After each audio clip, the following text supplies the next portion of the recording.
Next topic harmonic mean आप लोग को पढ़ाना है। हार्मोनिक मीन में आपको एक बेसिक चीज़ जाननी है कि पहले जो भी हम डिस्ट्रीब्यूशन लेते हैं x1 x2 xn, जैसे मीन डिफाइन किया, ज्योमेट्रिक मीन डिफाइन किया, उसी तरह से हार्मोनिक मीन में x1 x2 x3 xn में से कोई भी एक वैल्यू जीरो नहीं होनी चाहिए, क्योंकि 1/0 करेंगे तो वो अनडिफाइंड हो जाता है। इसलिए हार्मोनिक मीन क्या होता है कि आप सारे ऑब्जर्वेशंस का रेसिप्रोकल लीजिए। जैसे 1/, जो भी सीरीज आपको दी है x1 x2 x3 x4 xn, उसका रेसिप्रोकल लेने के बाद उसका सम लीजिए, यानी कि 1/x1 plus 1/x2 plus 1/x3 and so on 1/xn, सबका टोटल कर दिया। So note down the definition. Harmonic mean of a number of observations is among which none of the zero is the reciprocal of arithmetic mean of reciprocals of the given values. So whatever the series is given, take the reciprocals of all the observations, sum them and divide by the number of observations. You will get the arithmetic mean of the reciprocals. Okay, and then again take the reciprocal, that will give you the harmonic mean. In case of frequency distribution, if there is frequency distribution is given xi and fi, where x1 correspond to frequency f1, x2 with f2, x3 with f3 and so on, xn with fn, x1 x2 xn की frequency f1 f2 fn दी गई हो, उस case में harmonic mean में थोड़ा सा change आ जाता है। यहाँ पे fi अपॉन xi हो जाएगा, यानी f1 upon x1 plus f2 upon x2 plus f3 upon x3, ऐसे करते हुए टोटल करेंगे, उसका मीन निकालेंगे, एवरेज करेंगे और फिर इसका रेसिप्रोकल कर देंगे तो इसका हार्मोनिक मीन निकल जाएगा। देन अगर अब वेटेड हार्मोनिक मीन की बात करते हैं। वेटेड हार्मोनिक मीन क्या है? अगर फ्रीक्वेंसी की जगह पर आपको वेट्स दिए हों, यानी कि हर एक ऑब्जर्वेशन का अपना अपना वेट हो कि उनको किस हिसाब से यूज़ किया जाता है, उनके यूज़ के अकॉर्डिंगली उनका वेट दिया जाता है कि पहले प्रेफरेंस किसको दे रहे हैं, x1 को, x2 को, x3 को, या फिर उनके वेट्स आपने नोट कर लिए और फ्रीक्वेंसी की जगह पर आप उनके जगह वेट्स यूज़ करेंगे। फार्मूला आपका थोड़ा चेंज हो जाएगा, हार्मोनिक मीन हो जाएगा summation of W I upon summation of W I upon X I. ये रेसिप्रोकल हो गया विथ वेट हो गया इंस्टेड ऑफ फ्रीक्वेंसी, और ये हो गया sum of the weights. Okay, merit and demerit की बात करते हैं। मेरिट में ये रिजिडली डिफाइंड है, डेफिनेशन को फॉर्मली बोला गया। अब दूसरा नंबर कि it is suitable for further mathematical treatment, mathematically इसको हम आगे यूज़ कर सकते हैं। एल्जेब्रिक फार्मूला है तो इस फार्मूले में हम आगे कुछ भी मॉडिफिकेशन करके एक नया फार्मूला बना सकते हैं। डीमेरिट्स में क्या है? It is not easy to understand for non mathematical student. अगर मैथमेटिक्स का स्टूडेंट है तो आसानी से कर सकता है, लेकिन अगर आर्ट्स या फिर दूसरे ग्रुप का स्टूडेंट है, बायोलॉजी का है, तो उसके लिए थोड़ा सा मैथमेटिकल कैलकुलेशन प्रॉब्लम कर सकता है, और सेम चीज़ यही उनको समझने में भी दिक्कत आ सकती है। नेक्स्ट आते हैं पार्टीशन वैल्यूज़ पे। पार्टीशन वैल्यूज़ पे कि हम पार्टीशन वैल्यूज़ क्या होती हैं? ये वे वैल्यूज़ होती हैं जो पूरे सीरीज़ को, पूरे डिस्ट्रीब्यूशन को नंबर ऑफ ग्रुप्स में या नंबर ऑफ पार्ट्स में डिवाइड कर सकते हैं इक्वली। जैसे 3 पॉइंट ले लें तो पूरे डिस्ट्रीब्यूशन को 4 इक्वल पार्ट्स में बांट दिया जाए, और डिसाइल क्या होता है? 9 पॉइंट्स लेंगे तो पूरे डिस्ट्रीब्यूशन को 10 इक्वल पार्ट्स में डिवाइड किया जा सकता है। और परसेंटाइल क्या होता है? परसेंटाइल में 99 पॉइंट लेंगे, पूरे डिस्ट्रीब्यूशन को 100 इक्वल पार्ट्स में डिवाइड कर सकते हैं, तो ये परसेंटाइल हो जाता है। और क्वार्टाइल क्या है? क्वार्टाइल की definition, taking 3 points which divides the series into 4 equal parts are called quartiles. Repeat, the 3 points which divides the series into 4 equal parts are called quartile. Qi equal to L plus In by 4 minus Cf upon F into H, I equal to 1 to 3। यहाँ पे L lower limit of the quartile class है और CF cumulative frequency है। इसी quartile class के just पहले वाले class interval की क्यूमुलेटिव फ्रीक्वेंसी। एफ क्या होगा, frequency of the quartile class, और एच क्या है, width of the class intervals. अब हम आते हैं डिसाइल पे। डिसाइल क्या है, जब हम 9 पॉइंट्स ऐसे लें जो पूरे के पूरे सीरीज़ को 10 इक्वल पार्ट्स में डिवाइड कर दें, उसको हम डिसाइल बोलते हैं। D i equal to l plus I N by 10 minus C F into H upon f. I की वैल्यू 1 से लेकर 9 तक, 1 2 3 4 अप टू 9। यहाँ पे एल क्या होगा, lower limit of the decile class interval. N equal to summation F I, frequency का total है, और सी एफ क्या है, cumulative frequency just before the decile class. H width of the class interval है, और F क्या है, frequency of the decile class interval. Okay, percentile की बात करते हैं।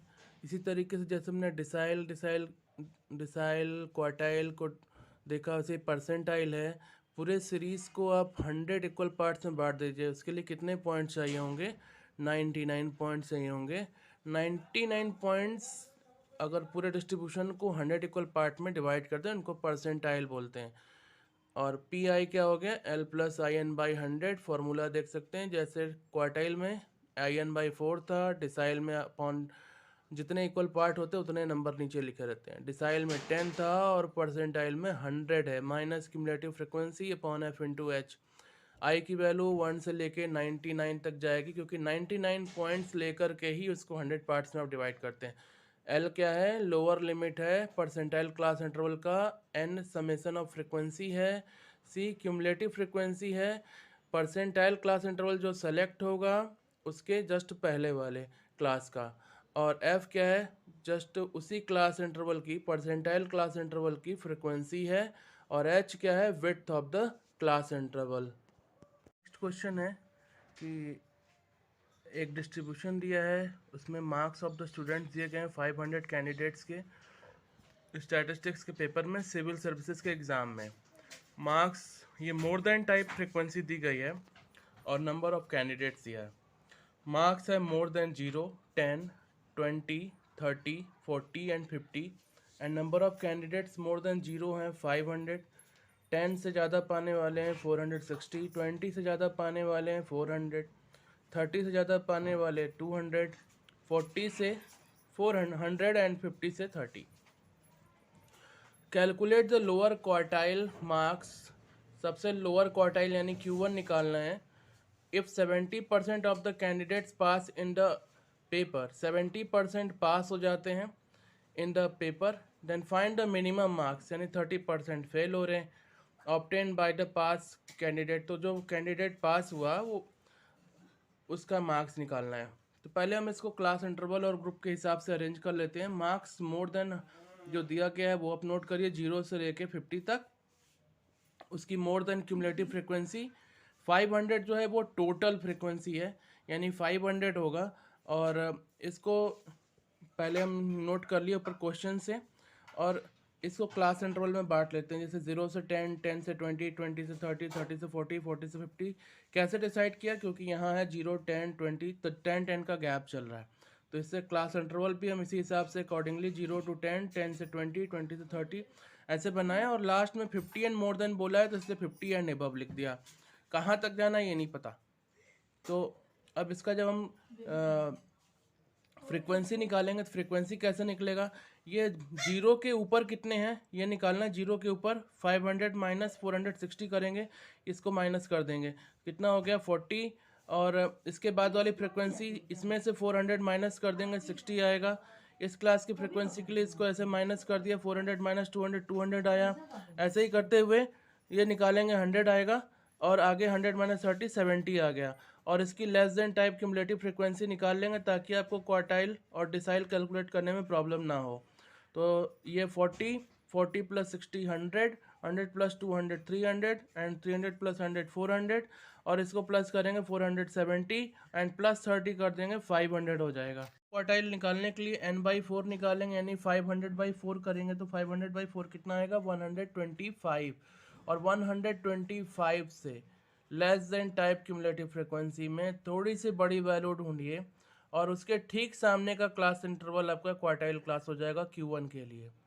तो Q1 equal to L plus N by four minus C F into H upon F लगाएंगे। क्वार्टाइल जो क्लास इंटरवल सेलेक्ट हुआ वो आया 20 से 30 का, 20 to 30। तो 20 प्लस यहाँ पे ये थोड़ा सा बाहर रहेगा, ये इसके साथ नहीं है, इसके बाहर है। 20 प्लस इस क्लास n बाई फोर की वैल्यू हो गई 125 माइनस क्यूमुलेटिव फ्रिक्वेंसी इस क्लास इंटरवल के जस्ट ऊपर वाले की लेंगे 100 into width of the class interval. हर एक क्लास में गैप जो हमने लिया वो 10 का हुआ है, तो h की वैल्यू 10 हो गई, और अपॉन f है यानी 20 to 30 का जो फ्रिक्वेंसी है वो 200 है। तो आपका पहला क्वार्टाइल यानी कि जो मिनिमम क्वार्टाइल है वो हो गया 21.25 मिनिमम। उसके बाद तीन ही क्वार्टाइल है Q1 Q2 और Q3, तो सबसे छोटा Q1 होता है, Q1 की वैल्यू 21.25 हमने ले ली। अब बोला गया आपसे कि 70% स्टूडेंट पास हुए, बाकी तो फेल हो गए। तो इसमें मिनिमम पासिंग क्राइटेरिया के लिए हम क्या करेंगे, D3 निकालेंगे, क्योंकि लेस देन उसके ही minimum marks obtain by student is D3। तो मिनिमम मार्क्स जो होगा वो D3 से निकालेंगे। तो 3n/10 करके पहले कैलकुलेट कर लिया, कितना आया 150, और 150 से लेस देन टाइप फ्रिक्वेंसी निकालेंगे जो इससे थोड़ा सा ऊपर हो, उसकी वैल्यू आ रही है 300। अब इसका क्लास इंटरवल 20 to 30 आ रहा है। मार्क्स एग्जैक्टली क्या आ रहे हैं ये देखना पड़ेगा। D3 equal to L plus 3n/10 minus C F और h अपॉन एफ। यहाँ पे इसकी फ्रिक्वेंसी, ये क्यूमुलेटिव फ्रिक्वेंसी 20 to 30 के जस्ट ऊपर वाले लेस देन टाइप की है, और ये इस 20 to 30 की फ्रिक्वेंसी है ये 200। इससे आपका जो है मार्क्स पता चल जाएगा 22.5। ये क्या बता रहा है कि अगर जो मिनिमम मार्क्स है 22.5 है, अगर इससे कम नंबर आया तो वो फेल हो जाएगा। Minimum marks is 22.5। नेक्स्ट अगला यूनिट है आपका डिस्पर्सन। डिस्पर्सन ये बताता है कि आपका जो वैल्यू है वो किसी सेंट्रल वैल्यू से कितना ज़्यादा वेरी करता है, या उससे उसका कितना ज़्यादा वेरिएशन है, उसका कितना डिस्टेंस उससे ज़्यादा है। यह होमोजीनिटी या फिर हेट्रोजीनिटी बताता है कि आपका डिस्ट्रीब्यूशन होमोजीनियस है या हेट्रोजीनियस है। Central part of the distribution आपने पढ़ा ही था, मेजर ऑफ सेंट्रल टेंडेंसी जिनको बोलते हैं, मीन मीडियन मोड। उनसे जब आपका जो वैल्यूज़ दिया होगा एक्स का, उनसे अगर डिस्टेंस अगर आप देखेंगे कि अगर वो ज़्यादा है या फिर कम है, तो इसको मैं ग्राफिकली दिखा सकता हूँ। कैसे, मान लीजिए कि आप पॉइंट्स को प्लॉट कर रहे हैं, अगर वो एक पॉइंट के जैसे सेंट्रल पार्ट है इसी के आसपास हैं, इसी लाइन के आसपास हैं, तब तो हम कहेंगे कि ज़्यादा डिस्पर्शन नहीं है। और अगर ये एक पॉइंट यहाँ एक पॉइंट यहाँ बहुत ज़्यादा फैले हुए हैं, तो इसमें ज़्यादा फैलाव है, ज़्यादा बिखरे हुए हैं, तो ये ज़्यादा डिस्पर्स्ड है, ये कम डिस्पर्स है। ये ज़्यादा स्कैटर्ड, ये कम डिस्पर्स्ड है। और इसके बाद characteristics ideal measure of dispersion के लिए क्या होते हैं, जो हमने सेंट्रल टेंडेंसी के लिए पढ़ा था कि ये रिजिडली डिफाइंड होना चाहिए, इजी टू अंडरस्टैंड होना चाहिए, और कैलकुलेट आसानी से समझा और कैलकुलेट किया जाना चाहिए, और ये पूरे के पूरे ऑब्जर्वेशन पर बेस्ड होना चाहिए, और it should be least affected. अगर सैम्पल्स में वैल्यूज़ में अप एंड डाउन्स हो रहे हैं तो इसका ज़्यादा प्रभाव इस पर नहीं पड़ना चाहिए, ज़्यादा इफेक्ट नहीं पड़ना चाहिए। मेजर्स ऑफ डिस्पर्शन में क्या क्या आता है, पहला है रेंज, दूसरा क्वार्टाइल डेविएशन, और एक है mean deviation. Range, quartile deviation and mean deviation. तो आप जब भी वीडियो देखिए इसको फ्रीज करके या रोक करके पॉज करके आप आराम से लिख सकते हैं। फर्स्ट टॉपिक है रेंज। आपका रेंज क्या होता है, ये मैक्सिमम और मिनिमम जो भी वैल्यूज़ आपको दी गई हैं, मैक्सिमम और मिनिमम वैल्यूज़ का जो डिफरेंस होगा वो रेंज होता है। ए माइनस बी, इसको हमने डिफाइन किया सिंपली। ए को हमने मान लिया मैक्सिमम वैल्यू है एक्स में से, और बी क्या है, मिनिमम वैल्यूज़ है। क्वार्टाइल डेविएशन क्या होता है, क्वार्टाइल डेविएशन या फिर इसको semi inter quartile, semi inter quartile range भी बोलते हैं। Q इक्वल टू क्या होता है, 1/2 Q3 माइनस Q1। Q3 कितने ऑब्जर्वेशन पर डिपेंड करता है, 75%, Q1 25%। तो 75 माइनस 25 कितना हो गया, 50% ऑब्जर्वेशन इंफॉर्मेशन इसमें रहता है।